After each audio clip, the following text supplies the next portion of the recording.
man ma ñëw ak sama programme jaay ko Sénégalais ñu woteel ma lu may wërati di woo ma Samba ak ma Demba naa dem liggéeyi. loolu mooy yoon. dafa am benn dictature bu ñu fi teg depuis longtemps société civile nii muy def nii doo ko fekk Europe doo ko fekk États-Unis société civile buy taxaw naan nguur nii ngay doxale fii ngay jaar doo ko fekk fenn. d'ailleurs war nañoo càmbar man il faut ñu jël loi boo xam ne benn société civile du fi jël financement bu jógee étranger niñ ko teree parti politique niñ ko teree parti politique yi parce que ñuy jaxasoog nguur gi di liggéey ak moom di jot ay rapport te seeni financier seeni bailleur a ngi fële rapport bu ñu jot egg na foofu. système bi dañ koy attaquer. Nous avons le pouvoir pour appliquer les réformes que nous avons promis aux Sénégalais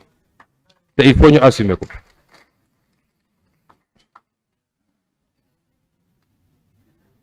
boo tuddee magistrature ñëpp jóg yooxu dégg naa sax ñu ne dama doon ñaan audience su magistrature xam nga fooye sa xel neex na lu may doye audience ak union des magistrats lu ma koy doyee man ñoo xam ne bi ma nekkee opposant dama doon taxaw ne leen lii du dëgg lii du yoon tey lu ma koy doyee man bañuma kenn nag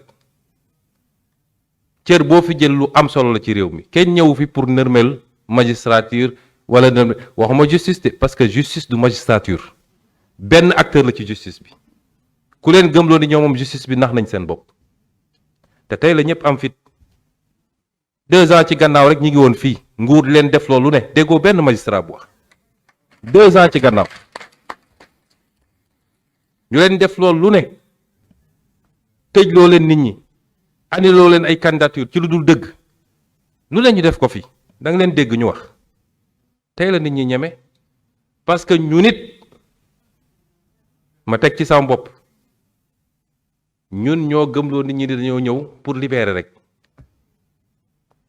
gars yi nag jàpp ni porox ndol la boo xam ne dañu war a dem dans l'anarchie dinaa ñëw ci loolu.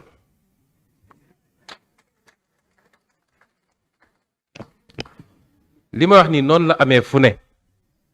quand vous héritez d'un État vous venez avec votre programme votre vision vos équipes et l'administration l'État est un instrument durant le temps de votre mandat pour nga appliquer sa vision moo tax durant temps boobu yow yaay État durant temps boobu yow yaay État ci kaw lu ñu encadré nag ci ay charte réew mi waxuñu dañ naa boyal rek lu la neex nga def constitution dafa am ay loi am ay règlement am mais ci kaw loolu yow yaay État yaay doxal administration yaa ko naan fii laa bëgg nga dem lii laa bëgg nga réaliser au fonctionnaire ak keneen ak keneen ci yem c'est comme ça que ça doit marcher.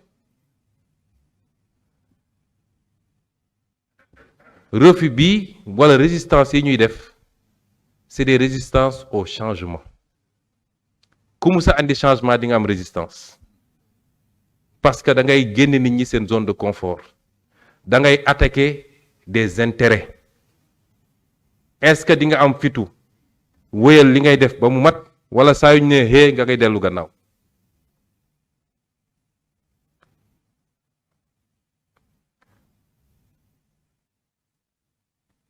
am na it li nga xam ne mooy ñi ñu jàkkaarlool nag ci wàllu politique ñoom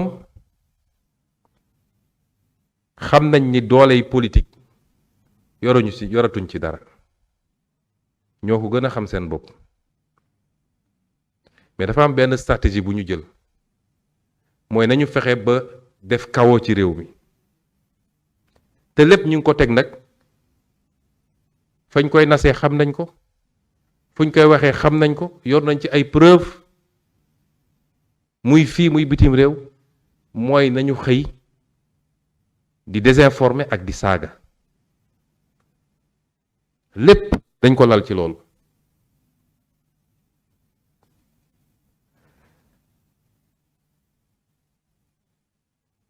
désinformer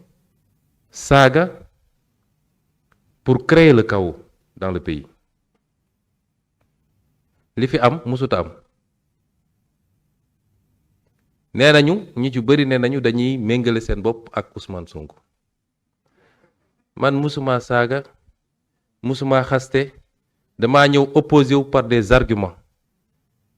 bind ay livres taxaw assemblée wax ba mu métti ci ñoom ñu complot ne dañ koy liquider foofu laa taxaw ne damay résister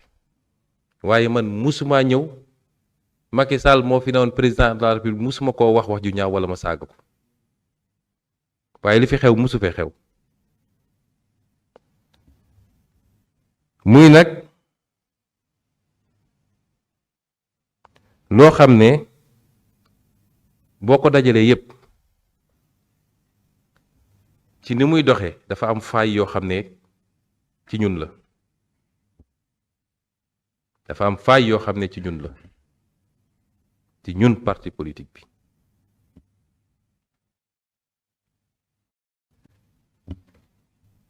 parti politique boo xam ne ñooy parti politique bu ëpp doole ci Sénégal ndax ñaari at ci gannaaw ñetti at ci gannaaw taxaw nañu jàmmarloog nguur kon kenn ëpp ñu doole li fi am yépp benn cible la faraluma di wax samay mbiru bopp waaye tey dinaa leen wax tuuti parce que dafa jot li fi xew yépp benn cible la mooy Ousmane Sonko ñu war a poser wu la question du pourquoi lan moo waral loolu cette haine contre Ousmane Sonko parce que jàpp nañ ni kii mooy verrou boo xam ne faw ñu tëbal ko bu ñu bëggee egg fi ñu bëgg a egg ñoom loolu lañ jàpp mu am lenn ci ñun ñoo xam ne peut-être gëm nañ ko gis nga ñii am nañu haine ci Ousmane Sonko waaye bu leen ki dara nax leen intéressé mooy pouvoir bi su verrou Ousmane Sonko tëbee ci Bassirou Diomaye Faye lañ jëm directement ñoom pouvoir bi moo leen tax a jóg man taxuma leen a jóg de man ci règlement de compte la ci haine la parce que jàpp nañ ni bu ñu ñàkkee kii moo ñu ñàkkal jàpp nañ ni pour ñu jot fi ñu bëgg a dem faw kii tëb waa lan moo tax ñun suñu parti politique on n'a aucune réaction face à cette situation lan moo tax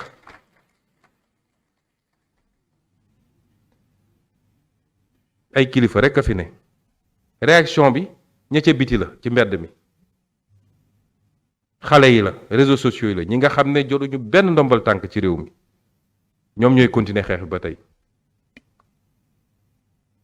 fii am na ñoo xam ne tooguñu sax ñoom ñi ngi ci yeneen plan commencé di bëgg a andi ay clan fii ci biir parti politique bi fii am na parti politique bi maa ko jiite bi mu dugg commencé ba léegi musuma am clan ñépp sama njaboot lañ tëddee njaaxaanaay du tey lay am clan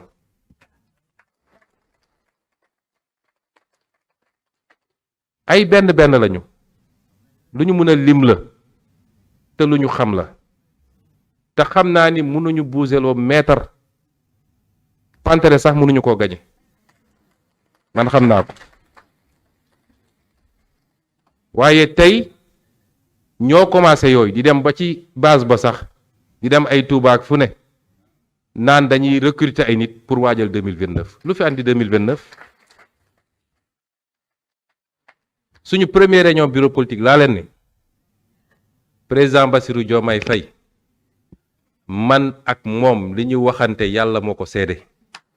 maandu leen ci ñu doxaat tuuti bi ñu génnee législative yi fekk mbir yi commencé am nu mu mel ma woo seede muy El Malick Ndiaye mu toog ma toog président Diomaye toog ma ne ko lii ak lii ak lii la ñu waxante woon Cap Manuel dëgg la wala du dëgg mu ne dëgg la ma ne ko lii ak lii ak lii parce que man lu may def ci àdduna rek dama koy def mu leer nañ kon parti boo xam ne bu jëf jotee ñu ne Sonko génnal élection bi parti bi di parti ba léegi fii ñi fi toog ñépp te falu élection daan na jot ku nekk di woote di jooy soo ñëwul duma gañe sama gox ku ne lu ne daj naa ko fii dama daan dem ba am problème santé dem ba mënatuma waaye damay xam ne su ma jaarul fii lii am bu ñu paree élection ku nekk funki dënn commencé gëm nag di fëgg da naan man la wala naan day créer ay clan loolu du am ci parti bi de j'y veillerai personnellement